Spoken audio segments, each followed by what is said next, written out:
A Tulipa Negra, de Alexandre Dumas. Holanda, século XVII.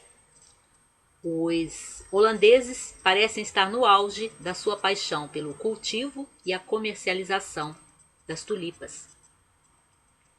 O jovem Cornelius van Berle, que é um criador de tulipas, é alvo da inveja de um outro tulipista, o Isaac Boxtel, e quando a Sociedade de Haarlem oferece o prêmio de 100 mil florins para aquele que conseguir criar a tulipa negra perfeita, e o Van Berle parece que está tendo sucesso nas suas primeiras tentativas para chegar a esta tulipa negra, o ciúme e a inveja do Boxtel chegam a tal ponto que ele resolve destruir o seu rival por meio de intrigas.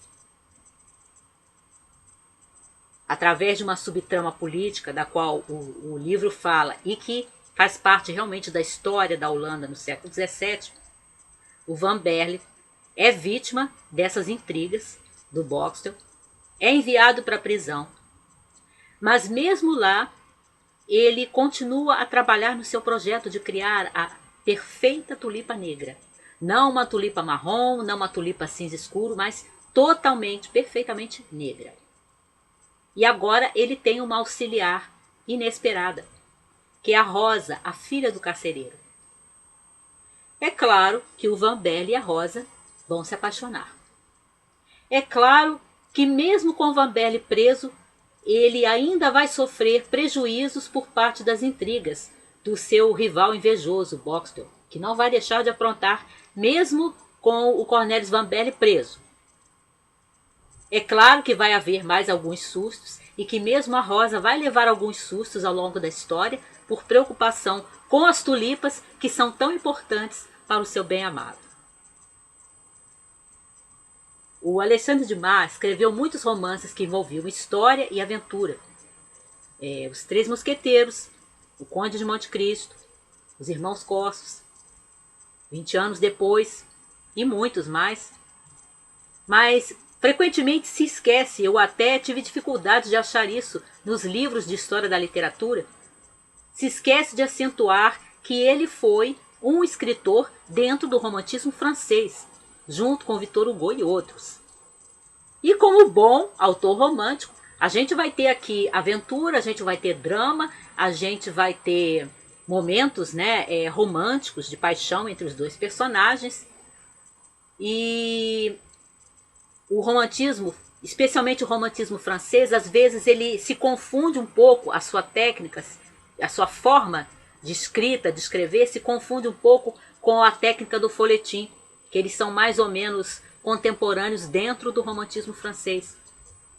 Porque em A Tulipa Negra, como em outros romances do romantismo francês, a técnica do folhetim, de você terminar um capítulo numa cena emocionante, e aí quando você começa o capítulo seguinte, está com outros personagens numa outra cena, fazendo uma outra coisa completamente diferente, e aí o leitor fica ansioso para saber como é que aquilo continua, porque o capítulo anterior terminou num momento tão empolgante. Isso era tão característico do folhetim que eu não sei onde começa primeiro, se dentro do folhetim mesmo ou dentro do romantismo francês.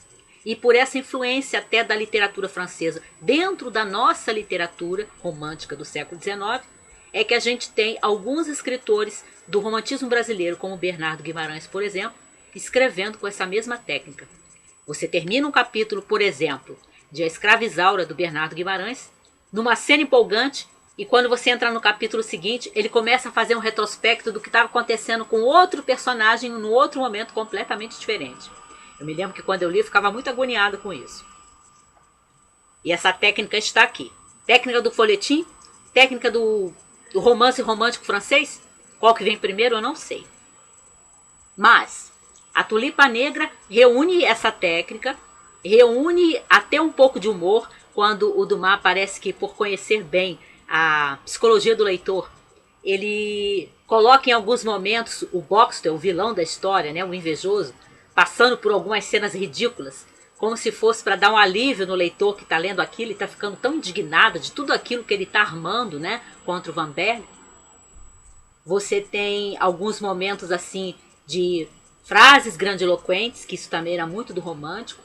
Você tem aquele desenho simples dos personagens, porque quase sempre, o romantismo não fez uma psicologia muito aprofundada dos personagens, mesmo de personagens de primeiro plano.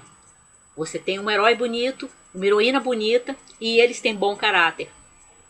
E os caráteres mais nuançados, né, os personagens com mais nuances de caráter vão ser mais habituais, digamos, na literatura do movimento posterior, que é o realismo.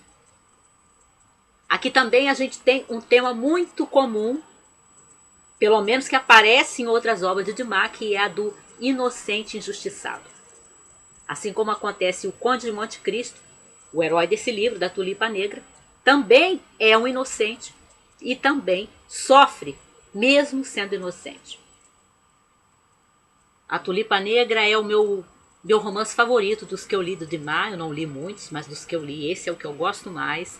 E como eu sempre digo, quando eu falo desse livro no meu trabalho ou em outros contextos, é um romance que, infelizmente, do tipo de romance que não se escreve mais.